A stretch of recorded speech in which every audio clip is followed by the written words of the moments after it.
Hello guys! In this video, I'm going to share the top 5 highest paying dividend stocks in my dividend portfolio. I will also share my latest dividend stock portfolio at ang tatlong stocks na binili ko ngayong 2024. For dividend stocks lang ito kasi hiwalay ang tracking ko ng aking REITs portfolio. I've already shared this in my previous video about REITs. Disclaimer lang, this is for informational purposes only. It's not a financial advice. Make sure you do your own due diligence before investing.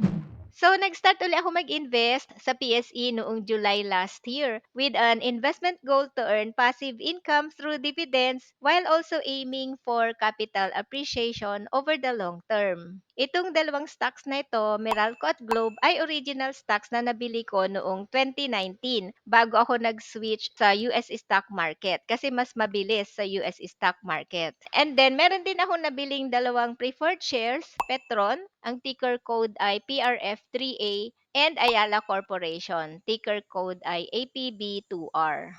Ang maganda sa dividend stocks at preferred shares, tuloy-tuloy na nakaka-receive ng dividend maski bagsak ang stocks noong pandemic. Ang preferred shares naman ay stable lang ang price. Type preferred shares in the comment section below if you want to learn more about preferred shares. Here are the top 5 highest dividend-paying stocks in my portfolio. Ang dividend yield na ginamit ko dito ay from Simply Wall Street. Take note that sa dividend stocks, dividend is not guaranteed. So, pwedeng tumaas, pwedeng bumaba, pwede rin mag-stop magbigay ng dividend ang isang company. So, depende sa performance ng company. Ang number one pinaka-generous magbigay ng dividend ay Semirara Mining and Power Corporation. SCC is a subsidiary of DMCI Holdings. Ang dividend yield ay 21.7% with a low payout ratio of 29%.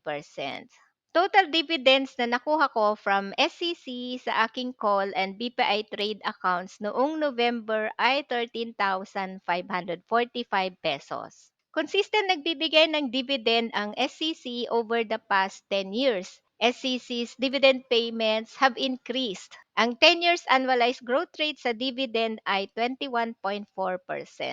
In terms of revenue, SCC has grown over the past 10 years. Affected ng pandemic noong 2020 kaya bumaba ang revenue pero nakabawi naman agad after the pandemic. Nag-all-time high ang revenue noong 2022 pero inexpect na nila that the business will soften. Ang 10 years annualized growth rate sa revenue is 12.8%.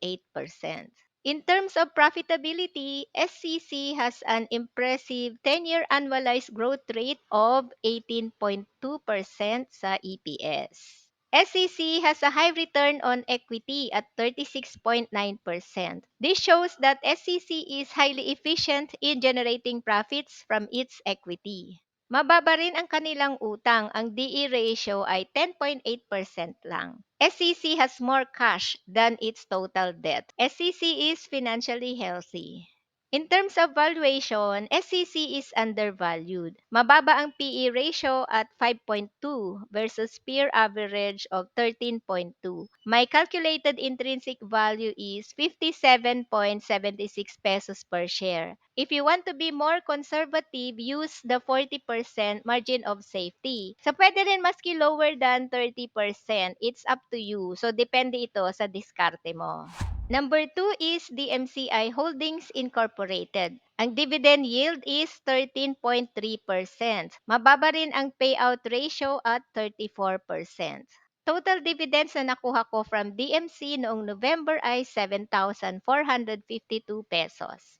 DMC has been consistently giving dividends over the past 10 years. Stable ang dividend ng DMC. Maski noong affected sila ng pandemic, hindi bumaba ang dividend per share nila. Nag-increase ang dividend noong nag-all-time high ang revenue nila noong 2022.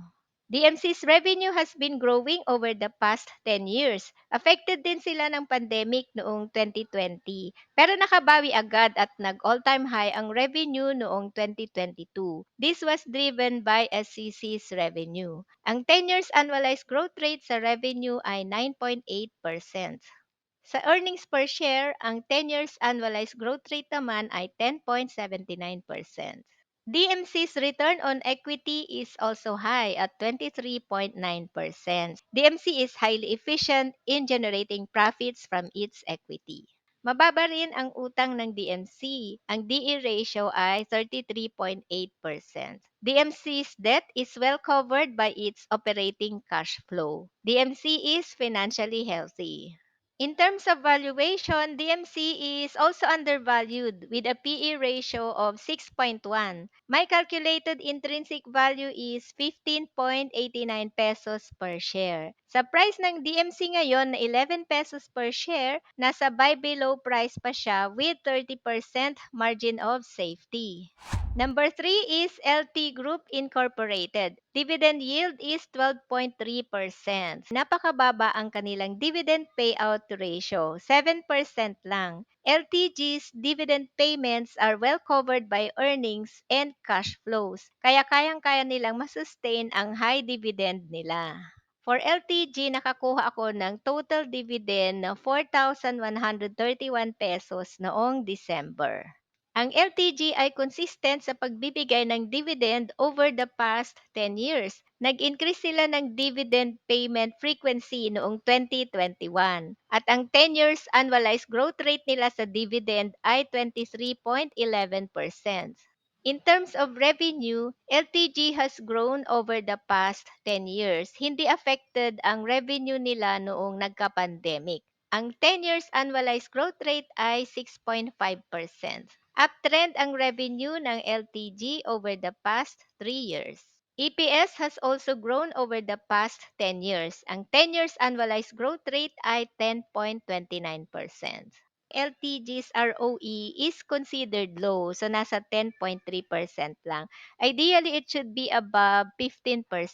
Pero comparable naman ang ROE versus industry's average of 10.8%. Mababa rin ang utang ng LTG. DE ratio is 21.85% lang. LTG has more than enough cash, so 362 billion pesos than its total debt. So LTG is financially healthy. In terms of valuation, LTG is undervalued. PE ratio is 6.1. My calculated intrinsic value is 14.24 pesos per share. Sa price ng LTG ngayon na 9.7 per share, nasa buy below price pa rin siya with 30% margin of safety.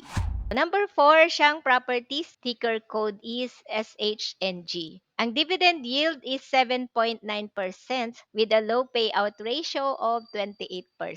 So meron akong maliit na position sa Shang, so 1.9% of my portfolio.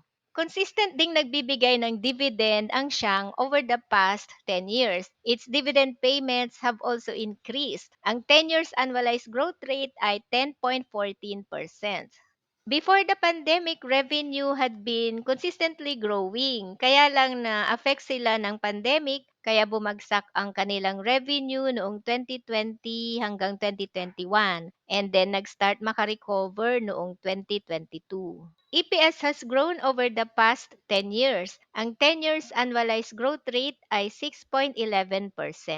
EPS ng Shang has been on an uptrend over the past 3 years, so which is good. Return on equity is considered low at 11.2%, but still higher than industry's average of 7.4%. Mababa din ang utang ng Shang Properties. Ang DE ratio ay 21.2% lang. Stable ang financial health ng Shang Properties. Undervalued din ang Shang. PE ratio is 3.5. Ang calculated intrinsic value is 5.47 pesos per share. Sa price na 3.65 pesos per share, nasa buy below price pa rin siya with 30% margin of safety. At ang panglima ay RFM Corporation. Ang dividend yield ay 7.5% with a payout ratio of 77%. Meron din ako maliit na position sa RFM, 3.3% of my portfolio. But I don't plan to add more shares for now. RFM has been consistently giving dividends over the past 10 years. Ang kanilang 10 years annualized growth rate sa dividend ay 11.7%. Ito ang gusto ko sa RFM, ang linis ng kanilang revenue chart. Consistently growing ang revenue over the past 10 years. Pandemic-proof ang food industry kaya hindi sila affected noong 2020 to 2021. Ang 10 years annualized growth rate ay 7.2%. Bumaba ang EPS nila noong 2022. Hindi ganun kalaki ang 10 years annualized growth rate nila sa EPS. So nasa 3.24% lang. Ang baba rin ng kanilang return on equity. So nasa 8% lang. Ang baba lang ng utang nila. RFM has more cash than its total debt, which is very good. Undervalued din ang RFM with PE ratio of 9.0. At the current price of 2.95 pesos per share, nasa buy below price pa rin siya with 30% margin of safety. Here's my latest portfolio as of February. Currently, I have 13 stocks. Walang REITs dito kasi hiwalay ang tracking ko for REITs. My biggest holdings are SCC, followed by Meralco, LTG, DMC, then Globe, and Aboitiz Power. Tatlong stocks ang binili ko ngayong 2024, GTCAP, PPC, and DNL. GTCAP is not a dividend stock, pero it's a great company with good fundamentals, kaya ko siya binili. If you want to learn more about any of these stocks, i-type mo lang ang ticker code ng stock in the comment section below. Ito naman ang diversification ko across industries. I have total of 13 stocks across 8 different sectors. Sana makatulong ang video ito sa iyong investing journey.